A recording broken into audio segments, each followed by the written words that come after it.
What's up and welcome back. I'm John Stark from MacMovieGuy.com, your favorite blind film critic. And today, we're going to take a look at The Piano Lesson. This is one of Netflix's Oscar entries this year. And if you saw my review for the last one, it didn't go so well.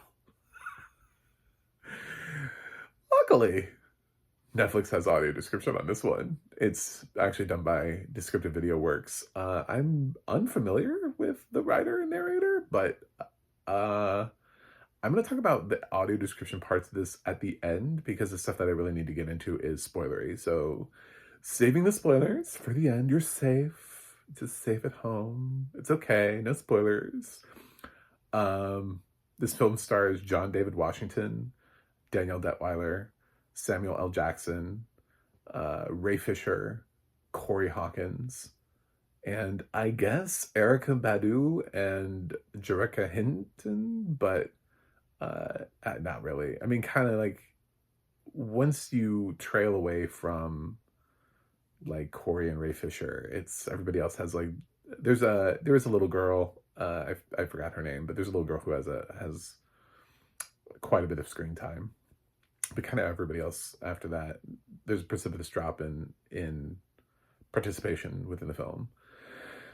So it's sort of just about this family. You know, they're in this house, and there's this family heirloom, and it's this piano, and it obviously means a lot. It's a very central focal point to this family. A lot of people can play piano in this family, at least to some extent. They sit down. Pretty much everyone sits down at the piano at some point who's a part of the family. Corey Hawkins is not part of the family. He plays a preacher in this, like a pastor. But everybody else sits down at the piano at some point and plays something. I think. I believe I'm right on that. So this is a really strong piano, and I love that. I'm very much a music person. I have a film degree, but my minor was music. So I love the fact it just supports the idea of, you know, get a piano and learn how to play it. You know what I'm saying? Like, I mean, some of these, they're just kind of, it's interesting because I wonder, like, can any of these actors actually play piano? You know, they sit down at it, and a lot of them are just kind of, they're messing around, but they understand sort of how the piano works. They understand sort of like music theory. They can hear it. They understand the chord progressions that need to go into these things. And I'm thinking, this is not what the movie's about, but this is really interesting to me is, you know, when you think about learning piano from like a classical standpoint of this is sheet music, this is a note on a page. Do you see the note? This is the note on the piano. Versus like, do you hear the sound? Do you hear the feel? Do you hear the beat? Do you hear the rhythm? You know what I'm saying? Like, there's that, like, it's like sort of the difference between like classical and jazz. And I really love every time somebody sits down at this piano because it feels so natural. Like the music is in them, and somehow when they put their fingers on the keyboard, something comes out.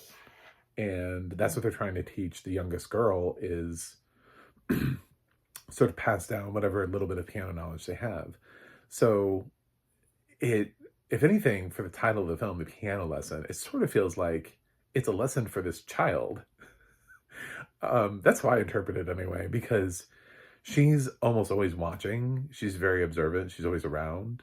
Even if she's not contributing much to the scene, she's generally in the scene, or at least in the house. You know what I'm saying? She's hearing the argument, she's hearing the fighting, she's hearing the music playing, whatever it is. She's always just kind of around.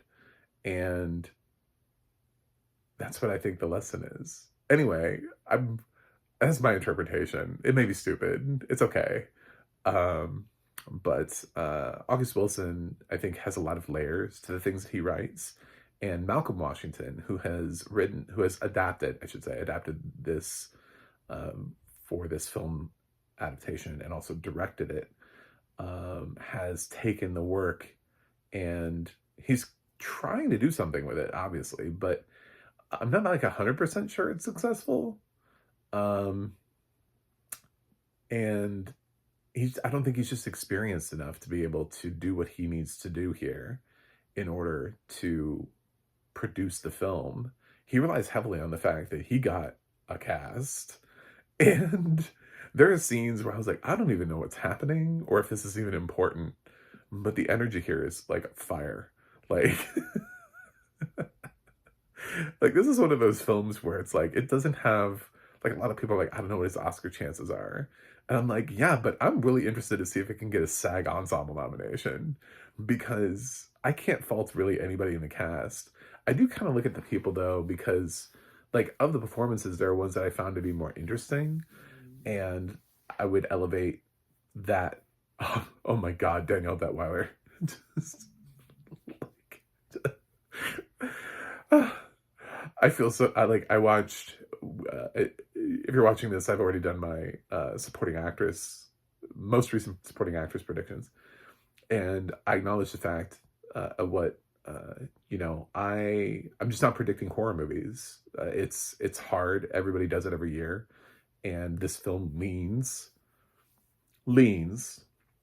into horror. It leans into a genre that I'm not sure everybody's aware of because they were like, well, I saw Fences in Ma Rainey's Black Bottom, and it's a play, right? So how can it be?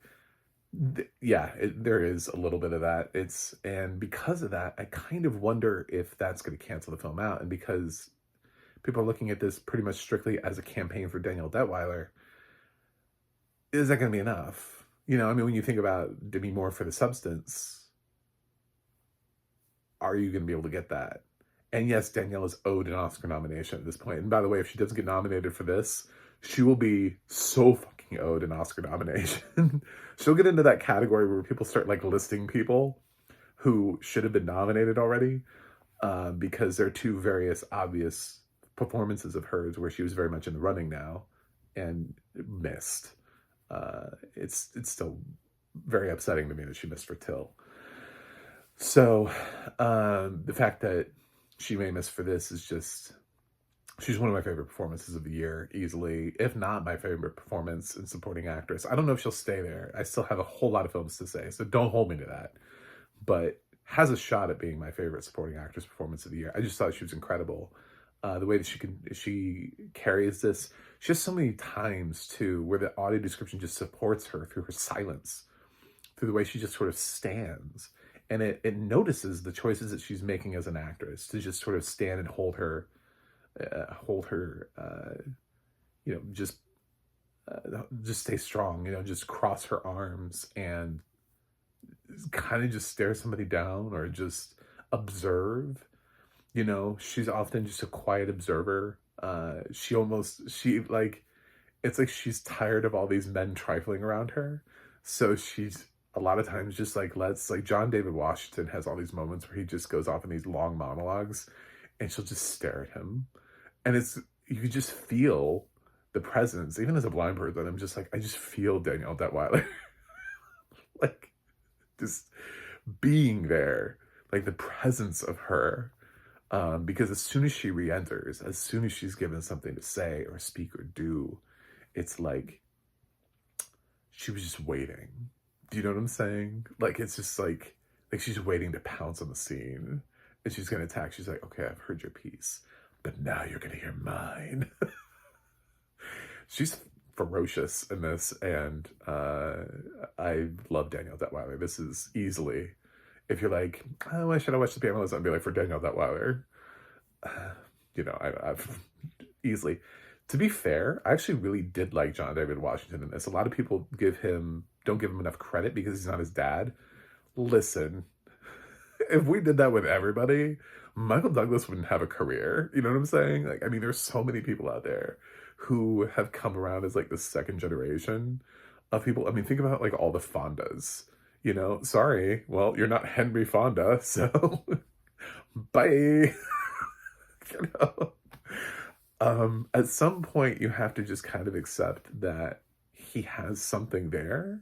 Like, I really liked him in BlacKkKlansman. I don't think he's always used appropriately, and he hasn't always blown me away. But he also wasn't originally supposed to be an actor. He was a football player. Which is one of the reasons why he works so well in Ballers, is that he actually tried to have a career in that first. So, I think considering he wasn't just pining for this moment, I think he works rather well. So, yes, he was in The Great Debaters with his dad, but, you know, I think he really didn't come back around until Ballers, where he's playing a football player, which is sort of like a natural transition for him, and then people kind of pulled him out from that and use him in other things. So, career changes, he's kind of worked his way back in, and he's really taking, I think, everything to heart here. I know a lot of people really wanted this for Samuel L. Jackson. He's fine. The thing is, like, would I be mad at a Samuel L. Jackson Oscar nomination? It's hard because he's only ever been nominated once for competitive acting Oscar. He has won a lifetime achievement from the Oscars, mostly as an apology for, I don't know how the fuck we've only nominated you once. Like, that's basically what that win is for. Is his only nomination is for Pulp Fiction, which just feels like wrong in like 27 different ways. It's like, how is this the thing? How have you not been nominated? Because then you start going through the roles and you're like, he wasn't nominated for Nope. Not for Nope. It's just like, it's really depressing. And he's such a consistently great actor. Unfortunately here, he's very much like a voyeur into this experience. He offers a little bit. He offers sort of like wisdom. But if you're looking for something like more dynamic that he's done recently, he had a limited series on Apple Plus where he played a similar role, but he was more of the focus, and he was given more to do, and his acting in that I thought was much better, but people didn't quite, I don't think they liked that series as much as him and Dominique Fishback. The name of it escapes me now, but if you know, you know. It's on Apple Plus. It's the only Samuel L. Jackson limited series on Apple Plus. You'll find it.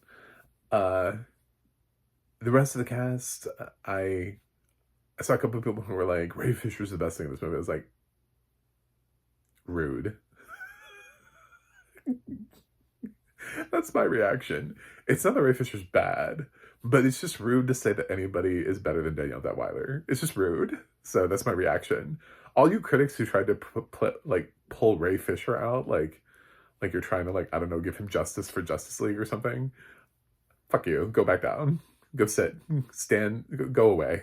This is clearly Danielle's film. I don't even know how she's billed as supporting. And it's like, and Danielle Detweiler. I was like, she's in so much of this movie. She's easily in the top 3 in terms of screen time. It's like John David, Samuel Jackson, Danielle Detweiler. Top 3 people, easily. And then it stair steps down from there.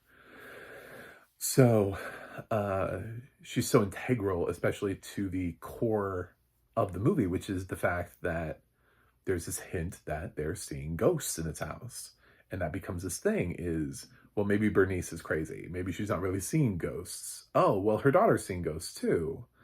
Oh, it's the ghost of this person. And it's like, well, whatever happened to this person? I don't know. But this person's haunting the house. And it sort of bleeds into these other stories. But it's all like through her story. Without her, there's no haunting. There's no ghost. And this film becomes something completely different. So that's sort of what's in the film. So very interesting performances. Not always is the conversation did I find it necessarily progressive towards something. A lot of talks about like wants and needs and hopes and dreams and futures. And I'm obviously understanding as a period drama with a predominantly Black cast, there's going to be stuff where they, talk about struggles that I could never possibly understand the perspective from.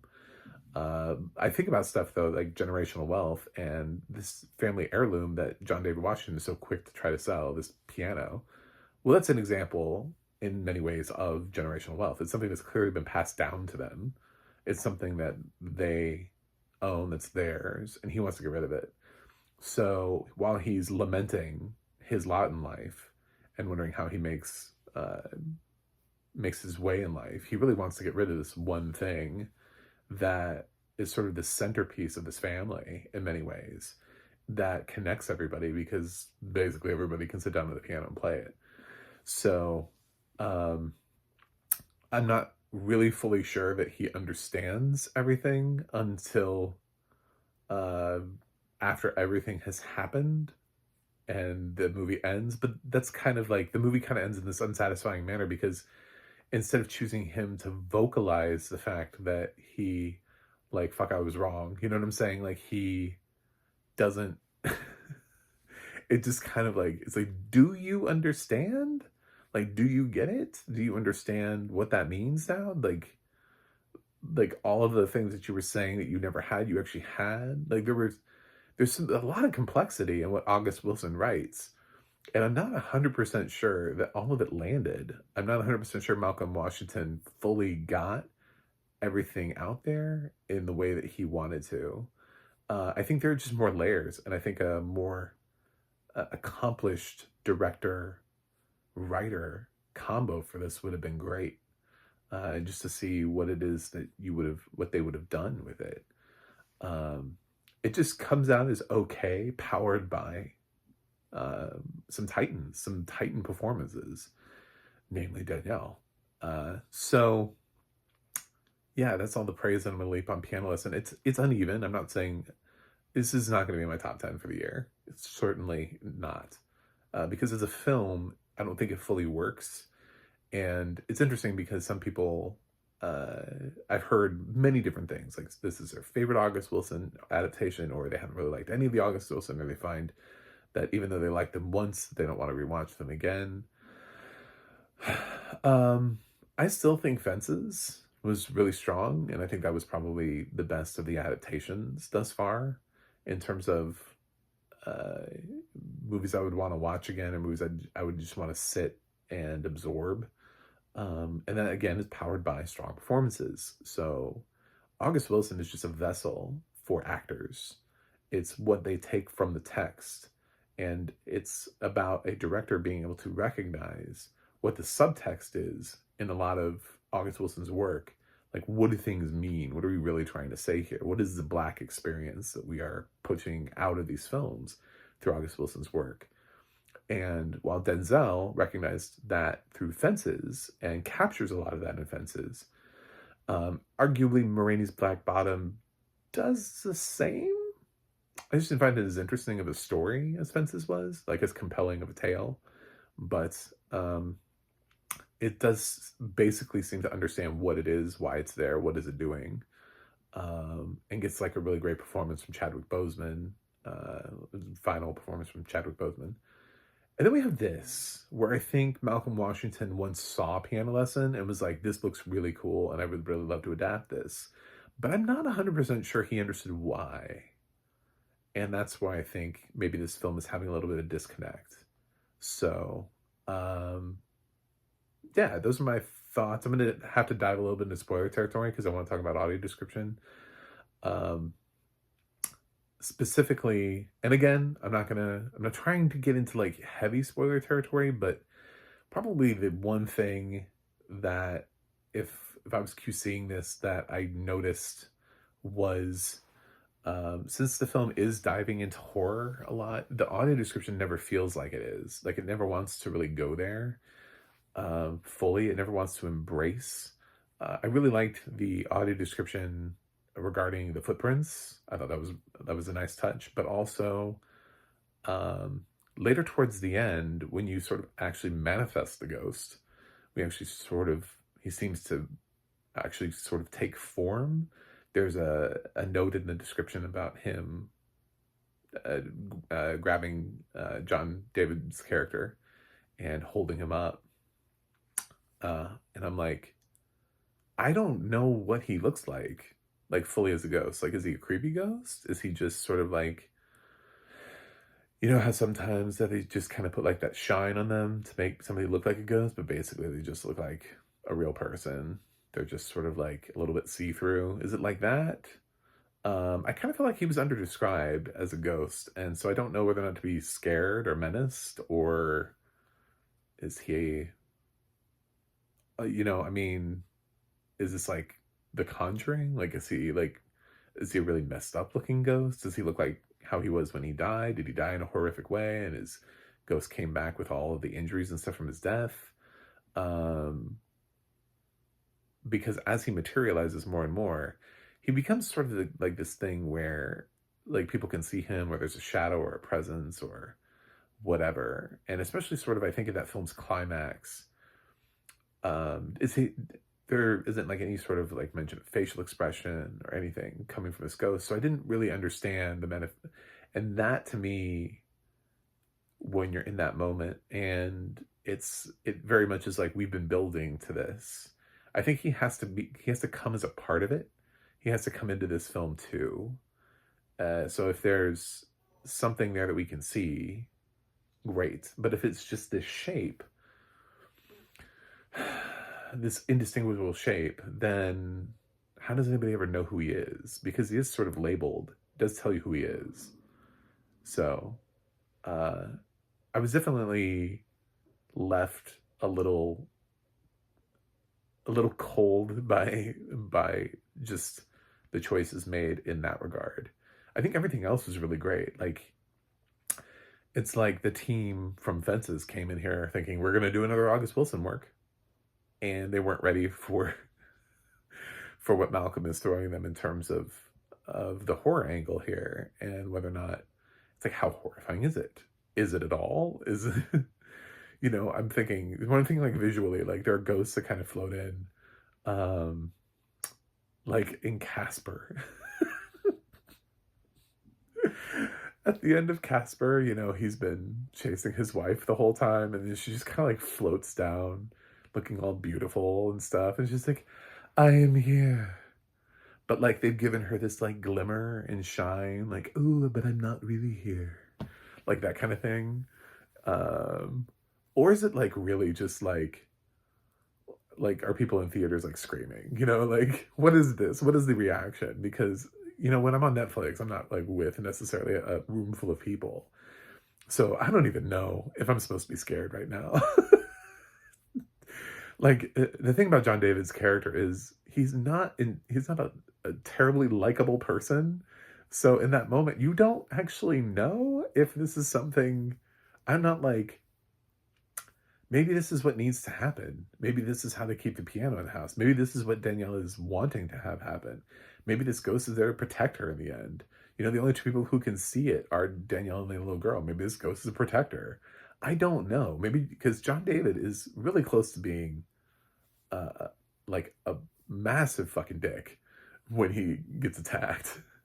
I mean, to the point where Danielle's trying to stop him and she's got a gun. So leading into that, I'm like, as somebody who's unfamiliar with the work, I'm thinking, well, this is the scene. The ghost has come to take John David Washington. And so it doesn't necessarily mean that the ghost itself has to be scary. It's not attacking anybody else, It's just, it's got John David. It's like, well, maybe it should. He's trying to take the piano out of the house. Maybe this ghost protects the piano. I don't know. So I was left a little bit like, what are we trying to say here? What are we trying to do? And if there's any sort of artist creativity behind the design of the ghost, I felt like it was lost. But especially as the evolution. See, that's the other thing too, is that you may think you did enough, but there's an evolution of the ghost. Like the first time there's like a mention of it is like really early on, where Danielle's like standing there and there's like a shadow that moves behind her. And I'm like, okay, so there's a ghost. Like, but as the film progresses, we start to learn more. So, but in that scene, which is sort of like the big climax finale part, I didn't really know how to feel. I didn't really understand like what, is good ghost, bad ghost, scary ghosts, not, I don't know. So, but the rest of it was really solid, and I enjoyed the narrator. I gotta believe in DVW's ability to appropriately cast here. So I'm just gonna go ahead and say, this has to be. This has to be representational casting in terms of audio description, because it's an August Wilson work.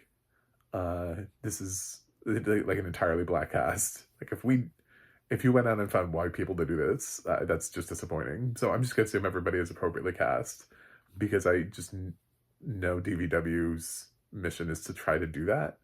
So I'm just gonna assume. I don't know either of these people. I don't know the writer or the narrator. I feel like this is the first time I've interacted with either one of them, and perhaps the reason is that they were trying to find the right person for this job specifically to do this. And then you have people with like workloads and stuff like that. So, yeah, I liked it. I like the audio description, except for the ghost. I just needed more from the ghost. I thought the rest of it was really good. Like I said, I felt like it was like they showed up to narrate Fences, like they were ready for like another August Wilson drama, and then suddenly there's this ghost, and I'm like, I don't know what to do. I've never done a horror movie before. How do we do this? I don't know.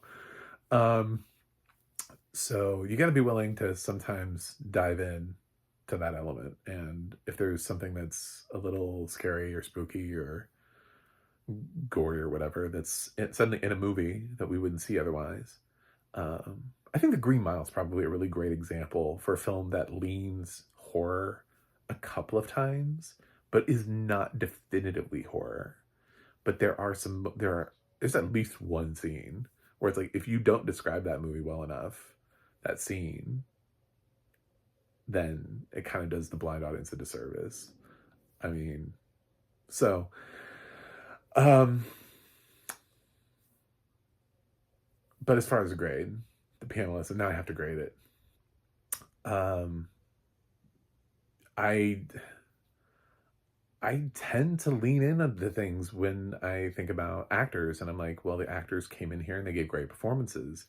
And Danielle is absolutely going to be in my top 10 supporting actresses of the year, if not winning my top 10 supporting actresses of the year. And then John David has a shot at being in the top 10 actors. I really liked his performance. So I can't say it's all bad, but I'm not 100% sure this has much to it. Even to the fact that I stayed enough through the credits to hear that it was Alexander Desplat who did the score, and I was kind of like, the score didn't do anything for me. And to hear Alexander Desplat, whose music I usually love, I was just like, wow, I didn't even think about the music. There was no point in the movie where I was like, oh man, the score here, man, the score is great. The stuff at the piano is fine. There's like the intense building at the end where she's just sitting there playing that one note and chanting is the most memorable music moment for me. Just hearing that same note played, ding, ding, ding, ding. But that's more like a sound effect. That's not really a score. He didn't write that. So I'm like, man, that's a great score. What happened? Like, why didn't I notice? Like, Alexander, almost like I really want to watch it again, knowing like, I'm like, man, you had a heavy hitter on this one. Like, because it felt like I was just like, I don't know, there's a score here somewhere. Just so, I don't know what it's going to do for Malcolm Washington as a director, because I think most of the people are going to look at this and go, well, you wrote and directed this. So it's really hard when you're looking at the problems to say that they don't lie with Malcolm, which is very unfortunate considering how committed his father has been to bringing August Wilson's work to the screen. But I don't want this to be the last August Wilson thing that we see come to the screen because of this. So, there's a TV version with Charles S. Dutton that I've never seen, which I kind of want to, because I want to see, what kind of choices they made. But I know it's not going to have audio description, if I can even find it, from like 1995. But yeah, so sorry, Malcolm, but I think this one's on you. I can't find fault in really anything else except for directorial choices and choices in the script. And I'm going to give the piano lesson a B, and I think that's buoyed a lot by a tremendous cast that is working sometimes with a script that meanders, and just, you're like, what is this scene about? I have no idea. Like, what are we trying to say here? and we're just people monologuing for long periods of time without necessarily progressing their character or the story. So I know you don't want to mess too much with the original text of August Wilson, but at the same time, you are adapting it for film.